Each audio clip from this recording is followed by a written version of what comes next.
This is one of MrBeast's first videos, which, when compared to a video like this, looks completely different. So how did MrBeast go from making random daily videos that even he had doubts about, Thank you all for subscribing. I don't really know why you're subscribed to me, because my videos kind of suck, to now spending literally millions of dollars per video to make some of the best content on YouTube? Well, in 2012, MrBeast started a channel called Beastie, which he spent almost the entire year growing, gaining thousands of subscribers with sub for sub, meaning that people would sub to Beastie to gain a free sub, instead of for the actual content. This meant that by the end of 2012, MrBeast had a channel with almost 8,000 subscribers, but would average only single-digit views in all of his videos. Recognizing his failure, he deleted the channel, and then made a new channel called That Dude, which he would almost immediately rename to MrBeast 6000. And although he would later take off the 6000 to sound more professional, the original name is still heard in his beautiful outro song. MrBeast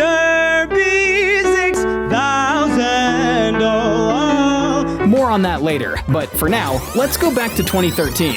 Jimmy kept grinding, averaging only about 200 views per video, which was super demotivating for him. But what he wasn't gaining in views, he was more than making up for in knowledge and understanding of the YouTube algorithm, a skill set he would later use to quite literally take over the platform. MrBeast would grow his channel with gaming videos very slowly over the next 2 years, along with a series going over the amount of money various different YouTubers were making. His videos started to gain more traction, leading Jimmy to record a couple of videos predicting where his career would be in the future. 50k subs? That seems kind of high. Some of these guesses were completely off, to say the least. It was around this time that MrBeast started to dislike making gaming videos, and used this as an opportunity to try a new type of content: random IRL content. Jimmy launched a new series on his channel titled Worst Blank Ever, where he would go over the worst intros, thumbnails, and banners of different YouTube channels. These videos have now been removed from his channel, probably because MrBeast wants to focus on spreading a more positive message. Paired with his high school buddy Chris Tyson, Jimmy would almost completely stop making gaming content, and it did wonders to the growth of his channel. It was also around this time that the 6000 was taken off the MrBeast name to make the channel seem more professional. But that's not to say that the videos followed suit. Videos like cutting a table in half with a plastic knife and reading the entire B-movie script out loud in a single sitting rocketed him to growth that he had never seen before. MrBeast's channel hit 100,000 subscribers, so Jimmy and his small crew celebrated by microwaving a microwave, and then naturally microwaving a toaster. This is where Jimmy started really pushing his content by doubling down on these endurance challenge videos where he would test his patience by repeatedly doing the same thing over and over and over again, like watching It's Everyday Bro for an entire day, or counting to 100,000 on camera, uploading the entire unedited 24 or 17-hour videos for his audience to watch. It's these videos that really served as the bedrock on which MrBeast's channel was built on. Even now, doing something crazy and/or weird for a long period of time with no breaks is a very frequent video for MrBeast to make, but more on that later. At this point, MrBeast had enough influence to start getting brand deals and sponsorships, which he would use in a completely different way to how many creators were using them. While other YouTubers would use their sponsorship money on fancy cars and clothes, Jimmy decided to spend his earnings entirely on making his videos better, with one simple goal in mind: to make the best videos possible. Single-handedly starting the concept of spending insane amounts of money on YouTube videos, as well as giving away loads of money to people who appeared in them. Jimmy revealed on a podcast that he actually spent 3 hours trying to convince a brand manager to give him $10,000 in exchange for a viral video. That video, of course, being his infamous giving $10,000 to a homeless person, where MrBeast gives $10,000 to a homeless person. A win-win in all aspects. A homeless person gets their life literally changed for the better, and MrBeast gets a good video.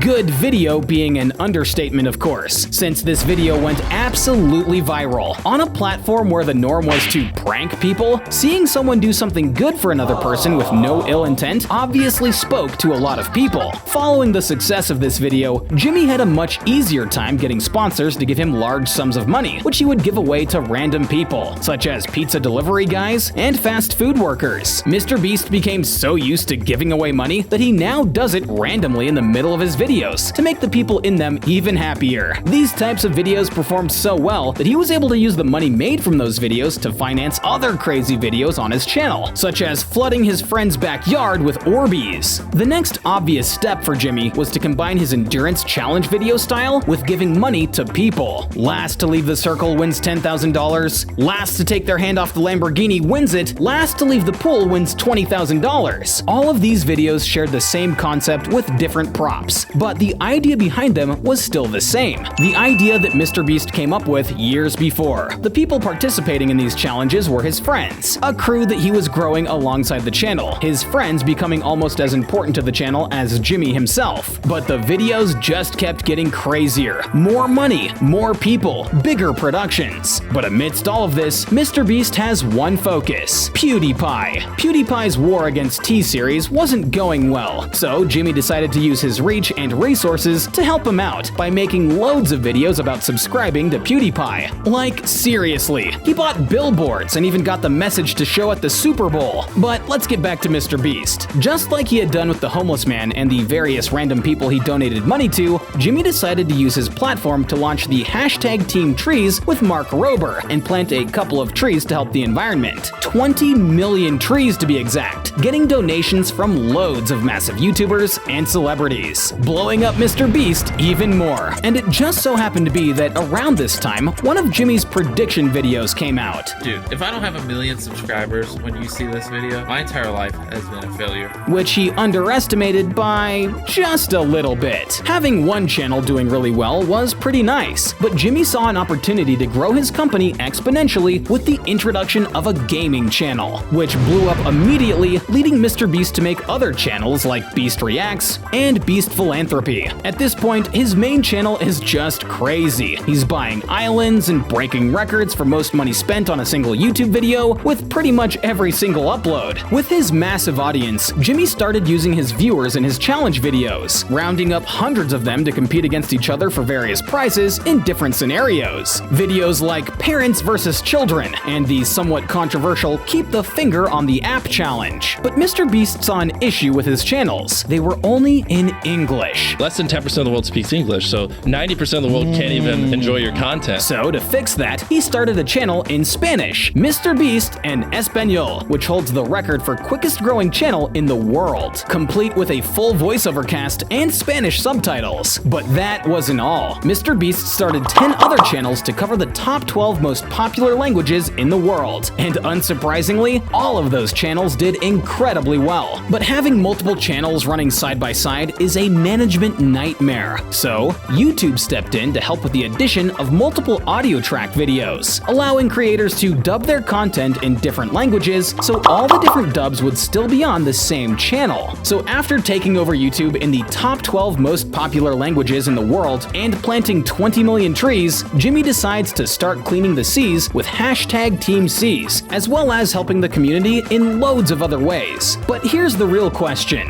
can MrBeast possibly grow any further? Well, I think the answer is yes, by expanding outside of YouTube and starting Beast Burger. Starting as an order-only restaurant, Beast Burger, like everything MrBeast does, blew up due to its sheer quality. The food was great, the price was good, and to top it all off, it helped a lot of companies get back on their feet after the, pandemic. Beast Burger would then launch their first ever in-person store in an event that caused an entire mall to almost cave in due to the sheer number of people. Surely that's it, right? Nope. Jimmy has now started to literally cure the blind and the deaf. Only time will tell what Jimmy will do next. All that we know for sure is that it will be absolutely insane.